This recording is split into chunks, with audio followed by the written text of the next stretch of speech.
Hello my dear student, welcome back to Aryan classes. Aryan ક્લાસીસમાં તમારું હાર્દિક સ્વાગત કરું છું. ચલો મારા વાલા અને મારા પ્યારા વિદ્યાર્થીઓ, આપણી એક્ઝામની શરૂઆત થઈ ગઈ છે. ધોરણ 11ના જે વિદ્યાર્થીઓ મારો વિડીયો જોઈ રહ્યા છે, તો પાટણ જિલ્લામાં તો શરૂઆત થઈ ગઈ છે. હવે દરેક જિલ્લામાં આપણી પરીક્ષાની શરૂઆત થઈ જશે. તો દરેક વિદ્યાર્થીને ખાસ જણાવવાનું કે તમારા માટે હું સરસ મજાના પેપર સોલ્યુશનના વિડીયો અપલોડ કરું છું. તો પ્લીઝ થોડો સાથ સપોર્ટ સહકાર આપજો. બીજું ખાસ તમને કહી દઉં કે તમારે વધારે ને વધારે પેપર સોલ્યુશન કરવાની જરૂર છે. જેટલા વધારે પેપર સોલ્યુશન કરશો તો એમાંથી તમને ક્યાંક ને ક્યાંક અમુક પ્રશ્નો એવા હશે જે તમને તમારી એક્ઝામની અંદર બેઠા ક્વેશ્ચન જોવા મળી શકે છે. ચલો, તો આપણે ટાઈમ વેસ્ટ નથી કરતો, ફટાફટ આપણે તમે અહીંયા જોઈ શકો છો કે આ જે પેપર છે એ ધોરણ 11નું છે, વિષય ભૂગોળનું છે, વાર્ષિક પરીક્ષાનું પેપર છે, 2023ની સાલનું આ પેપર છે અને આ પેપર બનાસકાંઠા જિલ્લાનું પેપર છે. સમજી ગયા? તો તમારા માટે મોસ્ટ ઇમ્પોર્ટન્ટ પેપર છે. હા, પેપરની પેટર્ન થોડી જુદી છે, થોડી અલગ છે, પણ આપણે પ્રશ્નો ઉપર ફોકસ કરવાનું છે. સમજ્યા મારા કલેજાઓ? ચલો, શરૂઆત કરવી છે તો વિભાગ એ ઉપર જઈશું. વિભાગ એની અંદર અહીંયા 10 વિકલ્પો છે. હાલની પેટર્ન પ્રમાણે તમારે 16 વિકલ્પો આવશે, પણ ચિંતા કરવાની જરૂર નથી. આપણે પ્રશ્નો ઉપર વધારે ને વધારે ફોકસ કરીશું. રાઈટ? ઓકે, ચલો, પ્રશ્ન નંબર 1 છે. એમાં તમને કીધું છે કે નિહારિકીય વાદળ સિદ્ધાંત રજૂ કરનાર કોણ હતા? તો નિહારિકીય વાદળ સિદ્ધાંત રજૂ કરનાર કોણ હતા? તો જવાબ આપણો આવશે વાઈ જાસ્કર. કોણ હતા? વાઈ જાસ્કર. નીવા યાદ રાખવાનું. ની અને વા. ની એટલે નિહારિકીય અને વા એટલે વાઈ જાસ્કર. ચલો, પછી ત્યાંથી આગળ વધીએ તો પ્રશ્ન નંબર 2માં કીધું છે કે શિયાળ સ્તરમાં કયા ખડકો મુખ્ય છે? શિયાળ સ્તર છે એમાં કયા ખડકો મુખ્ય છે? તો એમાં જવાબ આવશે ગ્રેનાઇટ. ગ્રેનાઇટના જે ખડકો છે એ શિયાળ સ્તરમાં મુખ્ય ખડકો છે. ચલો, પછી પ્રશ્ન નંબર 3 છે. એમાં કીધું છે કે જાપાનનો કયો જ્વાળામુખી પર્વત પવિત્ર જ્વાળામુખી ગણાય છે? જાપાનનો કયો જ્વાળામુખી પર્વત એવો છે જે પવિત્ર છે? લો, જ્વાળામુખીને પવિત્ર કીધું, હવે તો ક્યાં જવું વાત? તો આપણો જવાબ આવશે ફુજીયામા. શું? ફુજીયામા. ભુજિયામાં નથી હો, હા, પનીર ભુજીએ નથી, એટલે અહીંયા ભુજિયામાં નહીં, ફુજીયામાં છે. ધ્યાનમાં લેજો પાછા. અને તો યાદ રાખો તો રાખી લેજો ને, પનીર ભુરજી યાદ રાખજો એમ. ચલો, પછી 4 નંબરમાં કીધું છે કે ઉચ્ચ પ્રદેશો અને મેદાનો. શું કીધું છે? ઉચ્ચ પ્રદેશો અને મેદાનો કઈ શ્રેણીમાં રચાયેલા ભૂમિ સ્વરૂપો છે?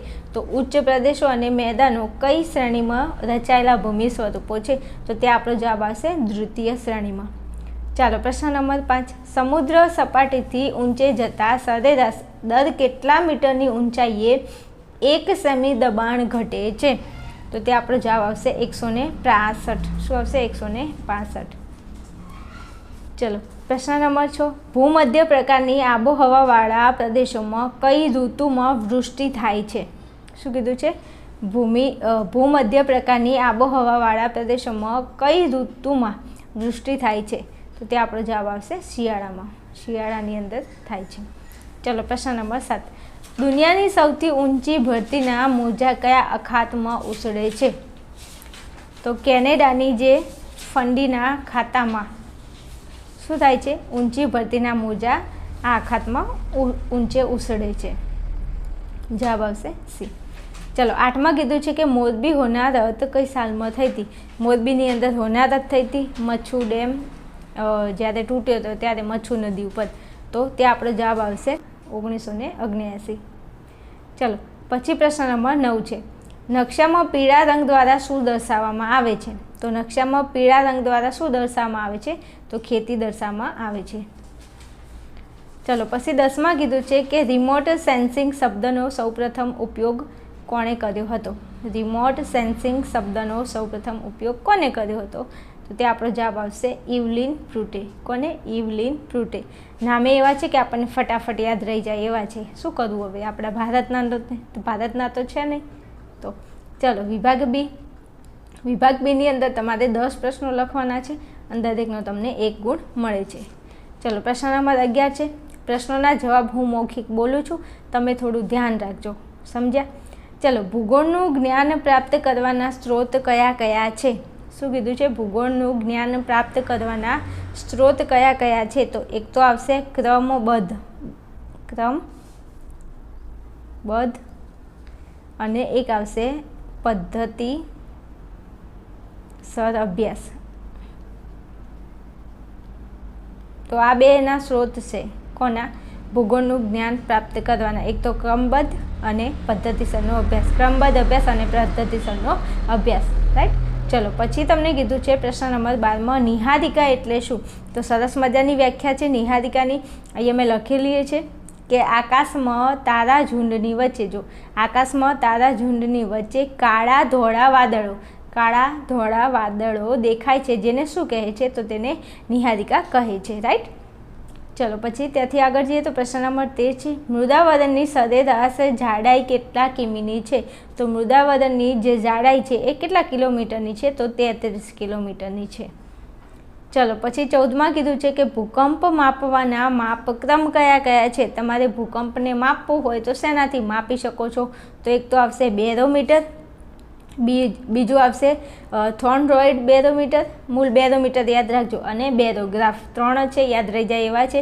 એક છે બેરોમીટર, એક છે બેરોગ્રાફ અને એક છે એન્ડ્રોઇડ બેરોમીટર.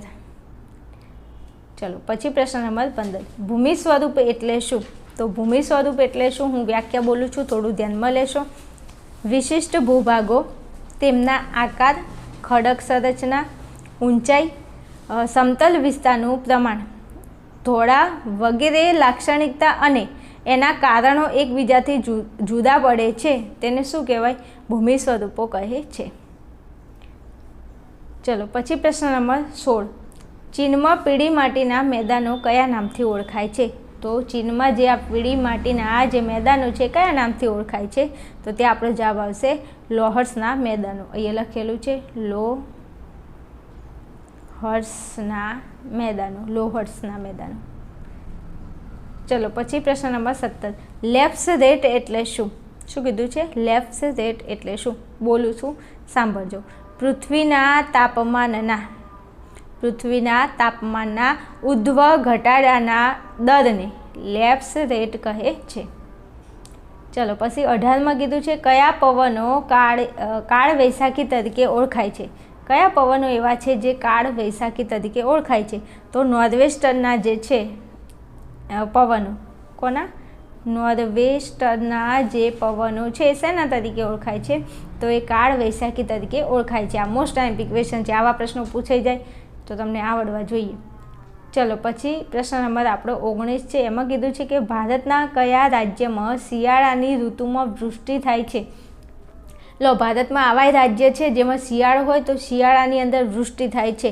તો તમિલનાડુ રાજ્ય એવું છે જેમાં શું થાય છે? શિયાળામાં વૃષ્ટિ થાય છે. જવાબ આવશે તમિલનાડુ. ચલો પછી લાસ્ટમાં છે ક્વેશ્ચન 20 સૂર્યના કિરણો સમુદ્રના પાણીમાં ક્યાં સુધી પ્રવેશી શકે છે? તો સૂર્યના જે કિરણો છે એ સમુદ્રની અંદર કેટલા સુધી ઊંડે સુધી જઈ શકે છે? તો વધુમાં વધુ 200 મીટર સુધી. કેટલા? 200 મીટર સુધી સૂર્યના કિરણો સમુદ્રની અંદર પાણીમાં જઈ શકે છે. રાઈટ. ચલો તમારો વિભાગ બી અહીંયા પૂરો થાય છે. આગળ વધું છું, વિભાગ સીના ક્વેશ્ચન છે. તો વિભાગ સી સરસ મજાનો છે, તમે સ્ક્રીનશોટ લઈ લો અને ફટાફટ આ પ્રશ્નોનું સોલ્યુશન કરી લેજો. ચલો પછી આગળ જવું તો વિભાગ ડી છે. વિભાગ ડીની અંદર પ્રશ્નો આપેલા છે, આનો સ્ક્રીનશોટ લઈ અને ફટાફટ તમે આનું સોલ્યુશન કરી દેજો. ક્યાંક ને ક્યાંક તમને બેઠે બેઠા ક્વેશ્ચન જોવા મળી શકે છે, પછી કહેતા નહીં કે બેન તમે અમને કીધું નહોતું એકચ્યુઅલી. ચલો પછી અહીંયા તમારો વિભાગ ઈ છે. વિભાગ ઈની અંદર તમને પ્રશ્નો આપેલા છે, જોઈ લેજો. ચલો મળીશું નેક્સ્ટ વિડીયોમાં. ત્યાં સુધી જોતા રહેશો આર્યન ક્લાસીસ, અને આવા ને આવા બીજા દરેક સબ્જેક્ટના તમને પેપર સોલ્યુશન હું અપલોડ કરું છું. તો પ્લીઝ જરા વિડીયોને લાઇક, શેર એન્ડ કોમેન્ટ કરતા રહેજો. Okay my dear student.